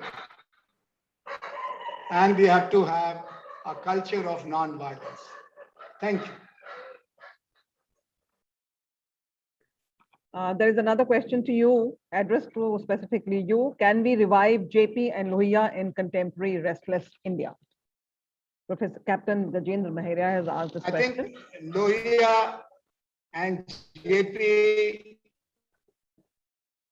were extension of Gandhi. If Gandhi becomes DP through their sustainable development programs, people like Al Gore, but in our part of the world, I think Gandhi has to wait. We have to give some more time for us to recognize the value of non-violence and peace, and violence and suffer, make ourselves wounded, and then probably we will look for a doctor. Gandhi is a doctor who is needed for people with fractured bones. अपना हड्डी थोड़ा और तोड़वा लें, सिर तोड़वा लें, फिर गांधी की तरफ चलेंगे. जब गांधी को खोजेंगे तो जयप्रकाश लोहिया अपने आप मिल जाएंगे. Thank you so much, sir. And I think you answered most of the questions which were being raised. Now we'll move on forward. And I would like to now invite Professor K.L. Sharma. Before I invite him, let me brief the audience about him. That Professor K.L. Sharma, former Vice Chancellor, University of Rajasthan, and Professor of Sociology at Center for Social Systems at JNU and Vice Chairman of Institute of Development Studies, IDS, Jaipur, is an erudite scholar and researcher. He has also served as Vice Chancellor at Jaipur National University. He has been invited as visiting faculty by Collège de France, Paris for 5 terms from 1991 to 2005. In 2002, UGC honored him with Prananan Saraswati Award. He has also served on several committees and commissions as an expert member. The Indian Council of Social Science Research, New Delhi, bestowed him with a National Fellowship in 2014.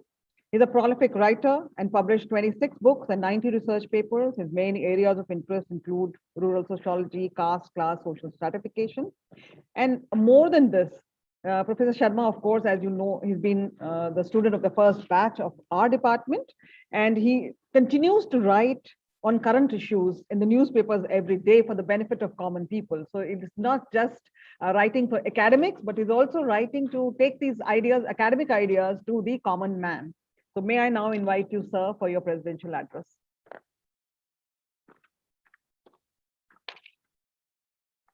Professor K.L. Sharma, sir. You'll have to unmute yourself, sir. You're still muted. There is a speaker icon.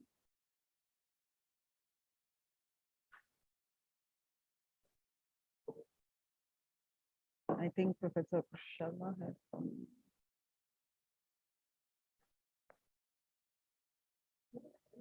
Yeah, he just got.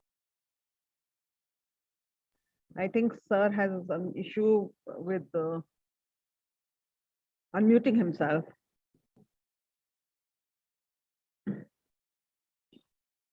Sharma sir, you'll have to unmute yourself. Yeah. Is it okay now? Yes, perfect, perfect. Okay, thank you. Professor Rashmi, Professor S.L. Sharma,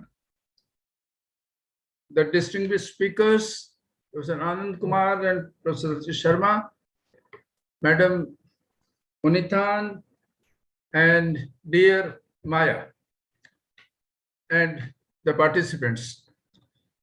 When I was listening this last almost 2 hours, less than 2 hours, we used to discuss theory of cultural leg by Ogburn and Nimkov in good old days while doing masters. And our Professor Indradev would say it's not a correct explanation of relationship between technology and change. In our case, culture moves faster than technology.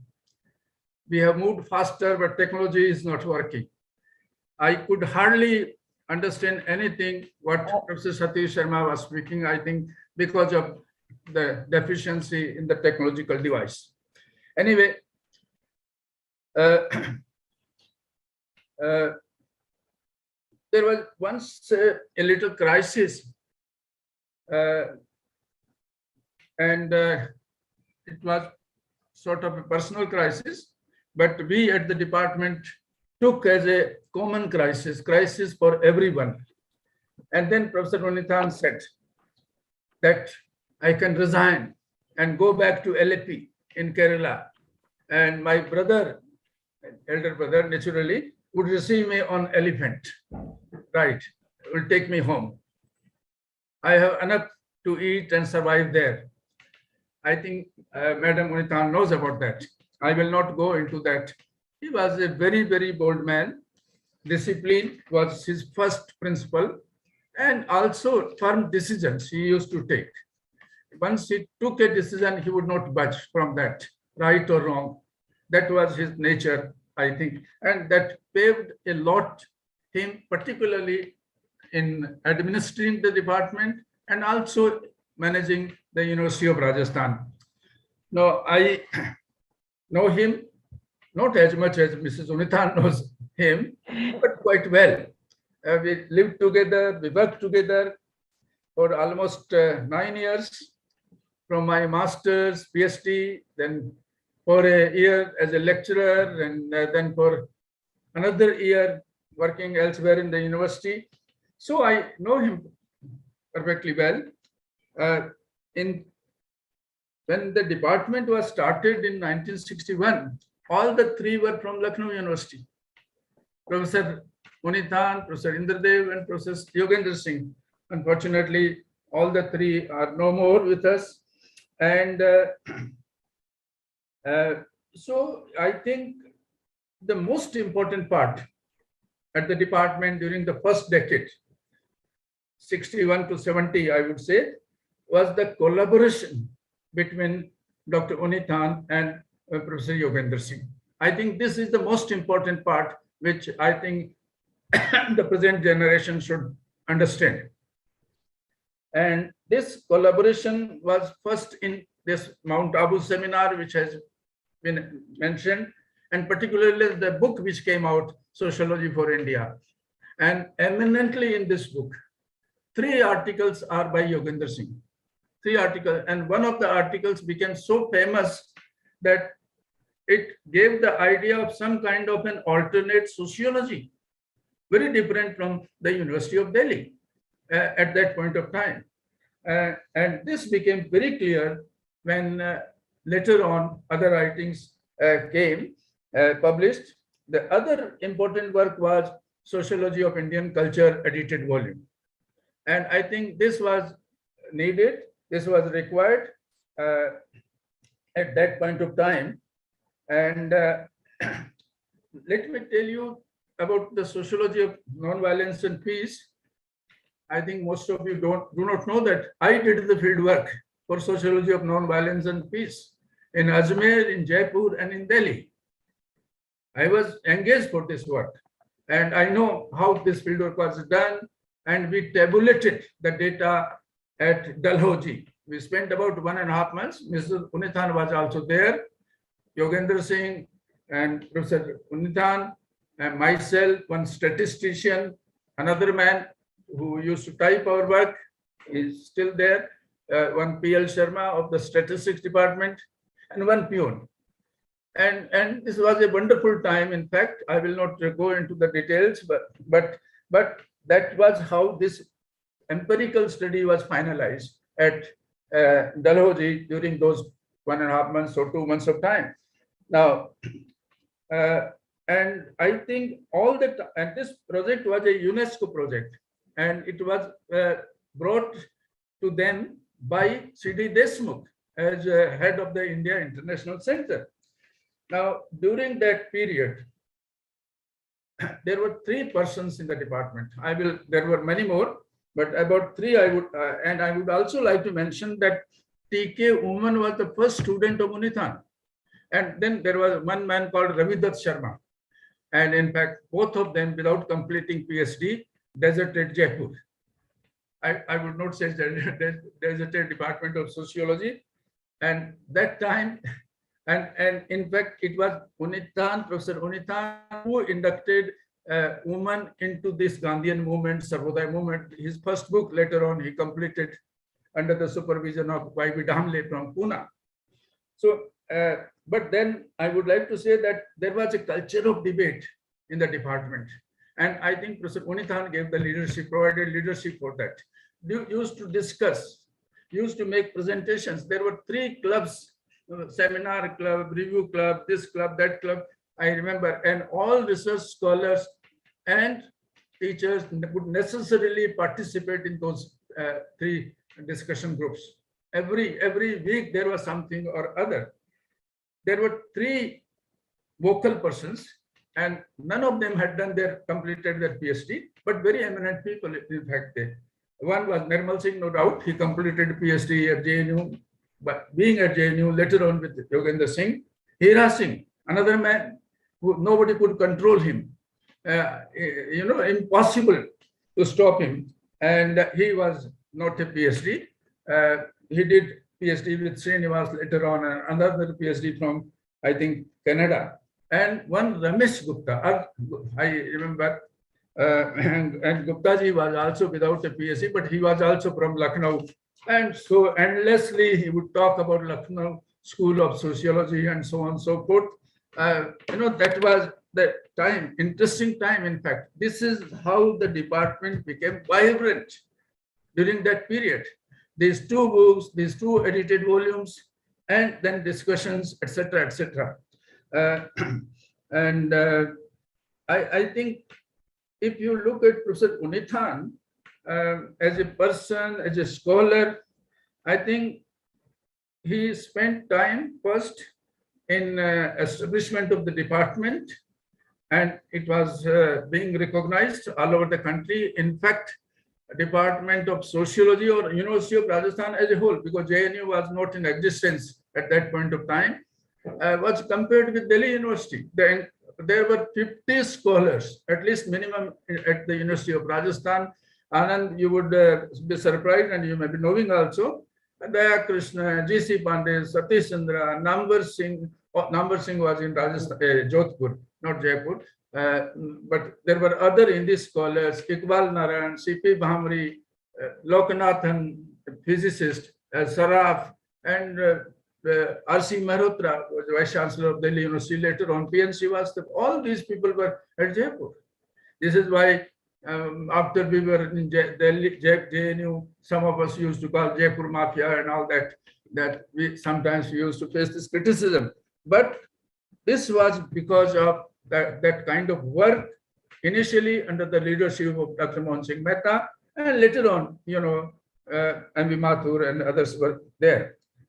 But so Professor Unithan, I do not know about his vice chancellorship so much, but the first 10 years was, and then he started organizing all sorts of activities. One was, I remember, was when after the China war, in 1962, a fair was organized to raise funds for the defense personnel.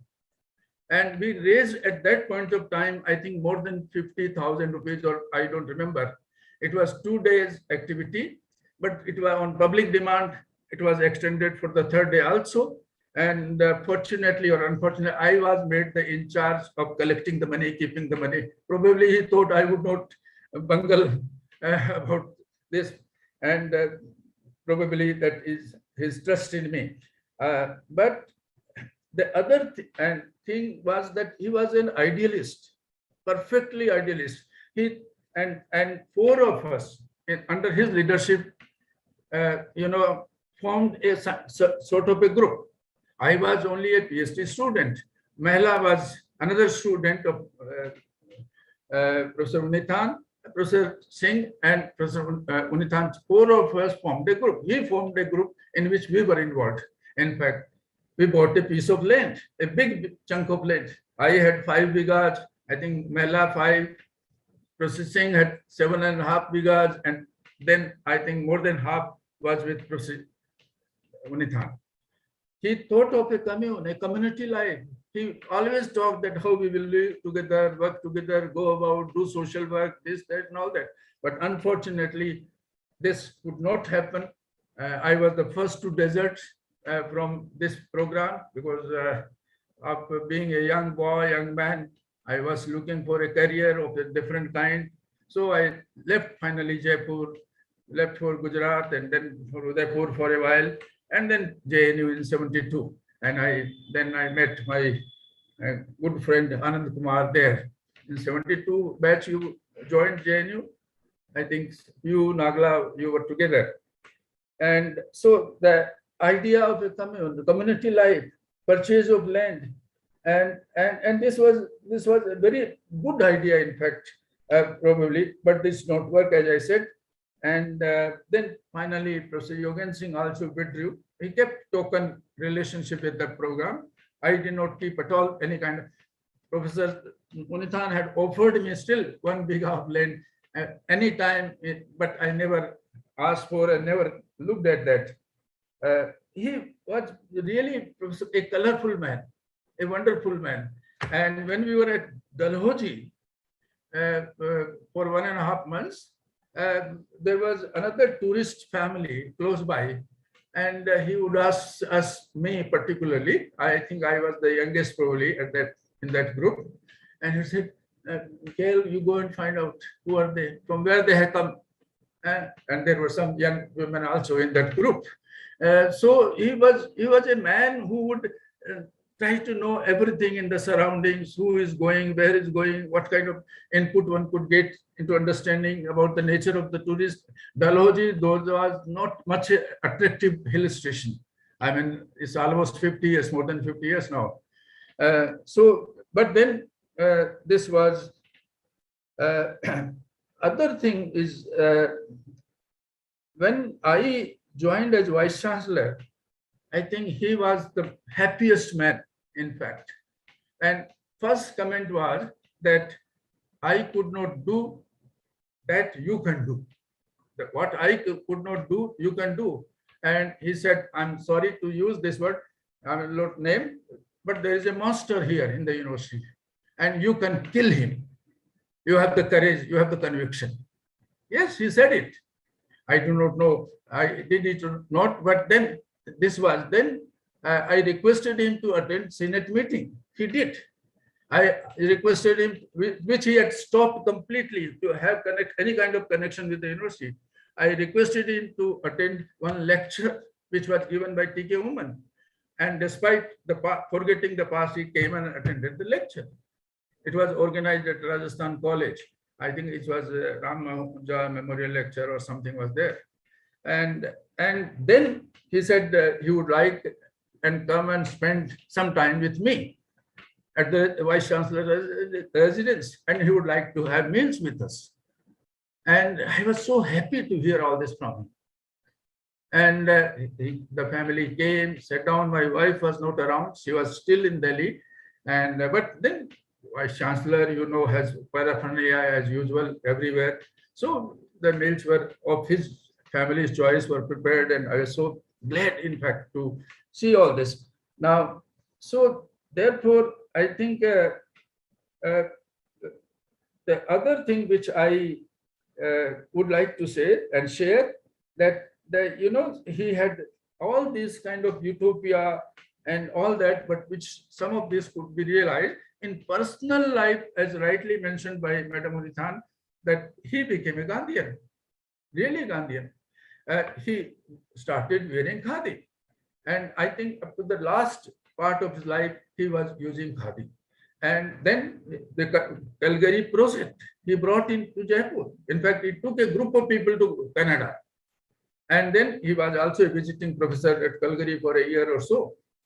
And so this project, the Calgary Eye Hospital, I think his contribution, single-handed contribution by Professor Unithan.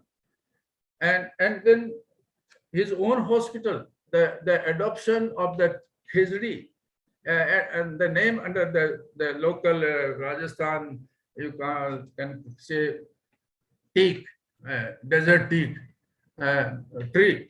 And till the last days, this hospital was in existence. Now I understand Madam Unithan has disposed of the property, the land, and she alone could not manage it probably. So, and she took care of Professor Unithan all his life. In fact, she was in a way hidden command on him. That and we could, some of us could see it, and it was good. And that is how they had the relationship. Regarding non-violence and peace, I would like to mention only one thing, that when they were discussing this volume, the draft, Unithan and Professor Singh, then they would always talk of social and cultural violence. Social and cultural violence. They would always talk of structural violence, not the physical fights, not the bloodshed about. And that is the gist of this work. The first book, Sociology of Nonviolence and Peace, and the other is Traditions of Nonviolence. And that is the work which is based on the literature.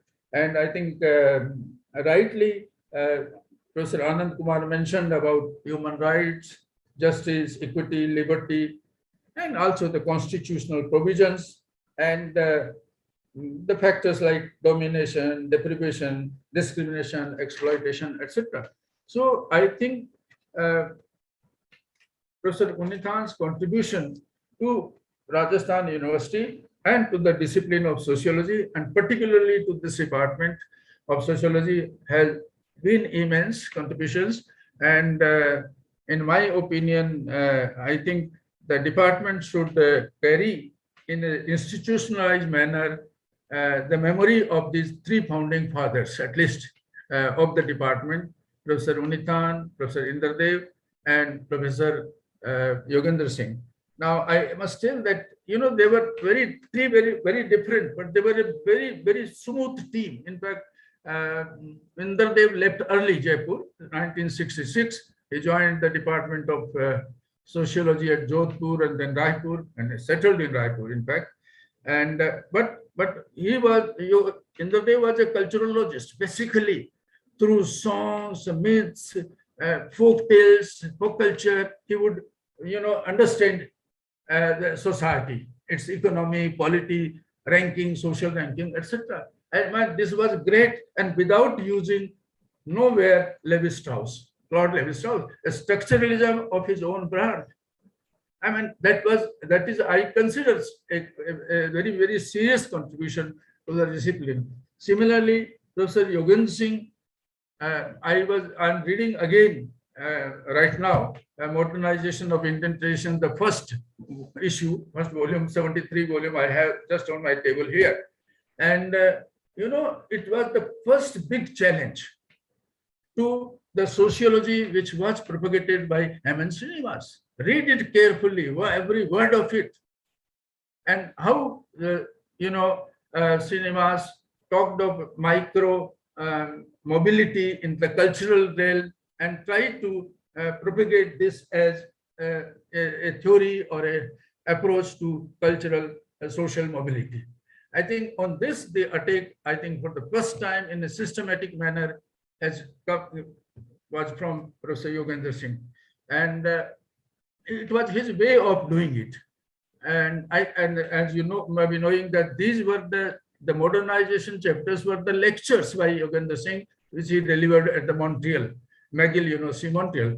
So I think this is one contribution, and this was all done when he was here. The book was published in 73, much later. But this work was done in 67, 68, those 2 years. And so I think that, and Professor Unithan contribution lies in giving a new, you know, place which he created for the department, and also a new approach in his own way, the Gandhian approach. And I think his book, the PhD book, Gandhi and Social Change, I think that's the title, I think is a path-breaking book. I have read it thoroughly again recently, and it's something which, I mean, there is no substitute of that book. There is no other book of that level. I think, forget about the other books, other writings. So I think my advice to the faculty and to the university is to have institutionalized a mechanism, device, a system you evolve in the memory of these three scholars. With this, I thank the department and the head, Rashmi Jain, for giving me this opportunity. I think this is enough for the day. Maybe that when you work out some other activities on some other times, occasions, they'll be there. I'm sorry I'm not around. I'm in Delhi right now. So otherwise I could have come and talked to you also. Thank you so much. Thank you. Thank you so much, sir, for having shared the journey of the department, the beginning years, which we know we've heard of, but you have so succinctly talked about how the Trinity, kind of engineered the department, how they shaped the department, and how the initial scholars and the kind of relationship was there between the teachers and the students with so much of admiration and awe. And yes, as you said, that it puts a lot of responsibility on our shoulders. We are now a very young department in the sense that most of our faculty is very young, having newly joined the university in last 5 years. Only Professor myself remain the ones who are a little senior.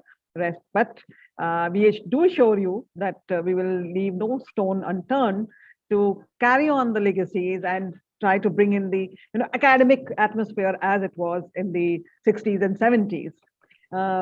Definitely, and we are attempting to bring out a volume, a journal of the departmental journal, in the Diamond Jubilee. There was a In journal order to called document, Sociological Studies. yeah, Once upon a time, there was a journal called Sociological Studies. And Professor Munithan asked me to look after that as a young man. okay. And I published 2 articles and 1 piece also on the lectures at that point of time delivered by Andre Betai at the department. I think I have summed up those lectures in that journal. I don't remember, I don't have a copy with me, but that is, I think, not only that I worked with some of these people, I wrote mostly the introduction of Iqbal Narayan's rural elite in India. You can see it. I worked with Yogen Singh on the first 2 trend reports, most of that on social stratification and change or something like that, which later on came out in the book form also. So I think these are the things which the younger people should know about this. Yes, yes, yes. It is not that you do your masters with a so-called first division and take a degree somehow, doctoral degree, and you become a lecturer. You have to struggle hard, and I did struggle. I did struggle despite all this. So these are the things, and one can check it. I mean, this is all on record. Yes, yes. No, that is what I'm saying, that we are attempting to bring out, document all what has been done in the last 60 years, so as to, collect and keep it for propensity. So I'm sure we're interviewing, we've already interviewed Madam Munithan, and we're in the process of interviewing everyone. And we will be coming to you as well, because being being a student at that time, you have much more. The urban surveys, the Kota, Jaipur, Ajmer, Jaipur survey. They didn't publish anything out of that as far as a memory goes, and one could revisit. That is right. That is right. And probably a combined volume can be brought out. Work out a project on that. Yes, yes, that's a very good suggestion. We will. What has happened to them? I did revisit my 6 villages in 2016, exactly after 50 years. And then I wrote a chapter in the book, which is included in the book, published in 2019. That's a wonderful suggestion, and that I'm sure we're going to look at it that way. And thank you so much for sharing your views today. It has been a vibrant webinar with such excellent speakers sharing their thoughts and an engaged audience clamoring for more and more. We already passed our time. First of all, I would like to express my heartfelt thanks to Professor K.L. Sharma for having accepted our invitation to chair the session and sharing his personal memories of down the memory lane for the department. Many things we knew, but there were so many that we didn't know much about it, though I have been associated with the department since 80s, but still some things were new to us. And as Professor Anand Kumar said, that you must remember your past. You could never be cut off from your past. And we believe in this, that there should be a continuity with past, present, and future. So we are trying, Professor S.L. Sharma and myself are trying to shape the future of the department by inculcating the values which have been given to us by our seniors, and so that this tradition continues. I'm also very thankful to Professor Anand Kumar and Professor Satish Kumar for having accepted the invitation and shared their views. Vikas Shade, please, can you mute yourself?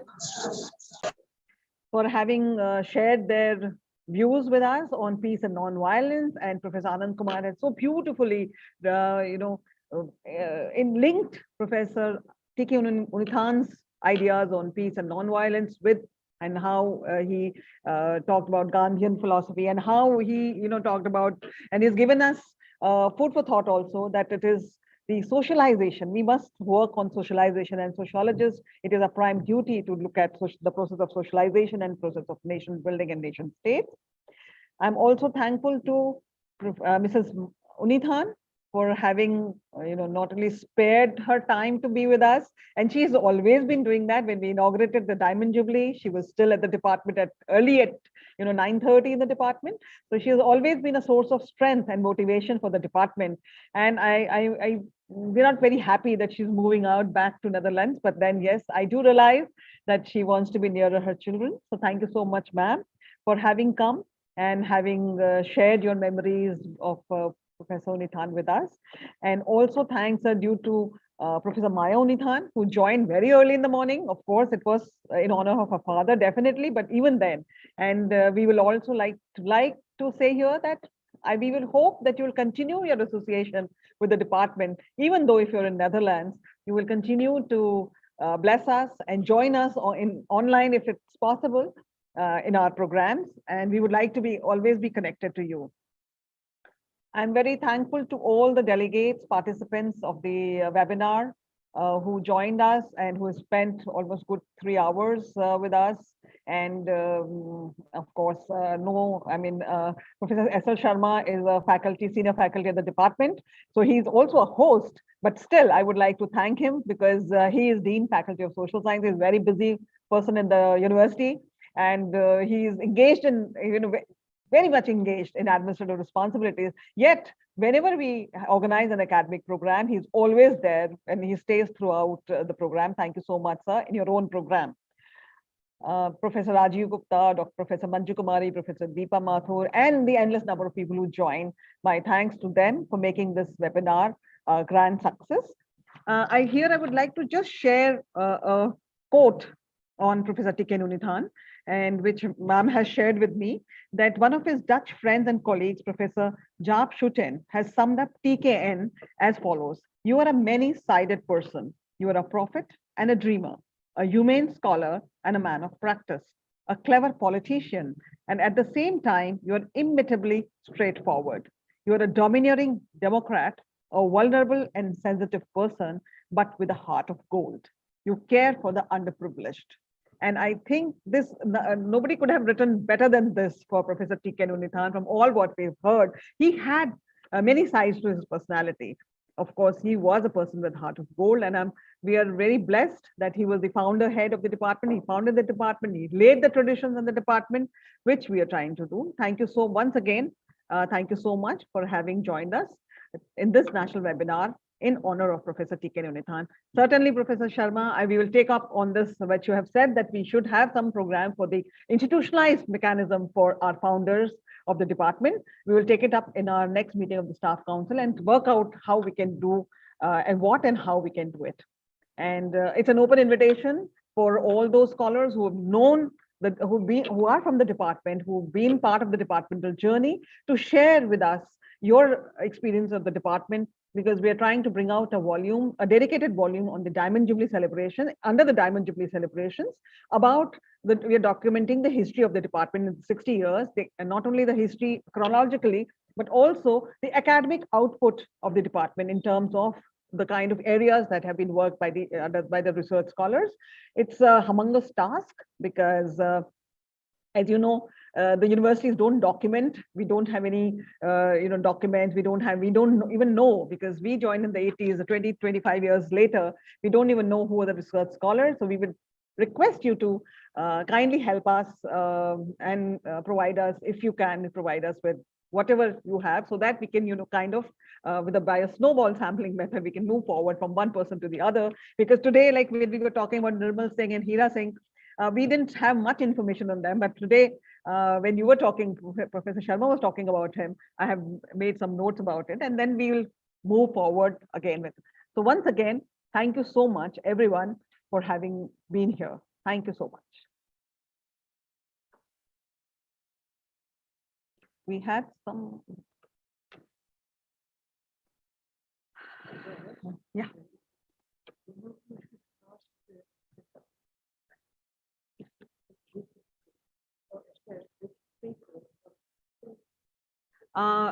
Professor Anand sir, Madam Unithan is asking if you have some written paper on on your ideas on peace and non-violence or something related to that. She would like to know. Maybe we could,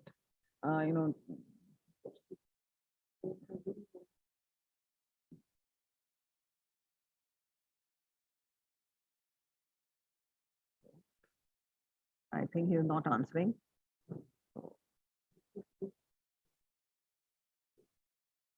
I think you close the meeting.